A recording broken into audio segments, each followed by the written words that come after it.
முன்னாள் முதல்வர் எடப்பாடி பழனிசாமிக்கு நடத்தப்பட்ட பாராட்டு விழாவில் எம்ஜிஆர், ஜெயலலிதா படங்கள் இல்லை என்பதால் முன்னாள் அமைச்சர் KA செங்கோட்டையன் நிகழ்ச்சியில் கலந்து கொள்ளாத நிலையில் தலைவர்களின் படங்கள் ஏன் இடம்பெறவில்லை என அமைச்சர் ஜெயக்குமார் பதிலளித்துள்ளார். எங்களை உருவாக்கிய புரட்சித் தலைவர் அம்மாவுடைய திருவுருவப் படங்கள் இல்லை. எங்களிடத்திலே கலந்திருந்தால் நான் அதை உங்கள் கவனத்திற்கு கொண்டு வந்திருப்பேன்.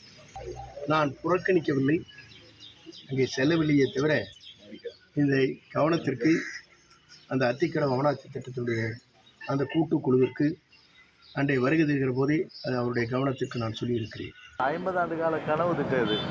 எனவே அந்த வகையில் அந்த திட்டம் எல்லா கட்சியை சேர்ந்த விவசாயிகள் இருக்கிற காரணத்தினால இதில் ஒரு அரசியல் கலப்பு இருக்கக்கூடாது என்ற வகையில் தான் இது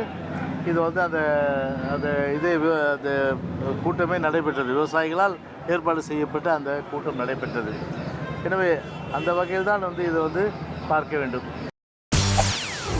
செய்திகளை உடனுக்குடன் தெரிந்து கொள்ள உடனே சப்ஸ்கிரைப் பண்ணுங்க.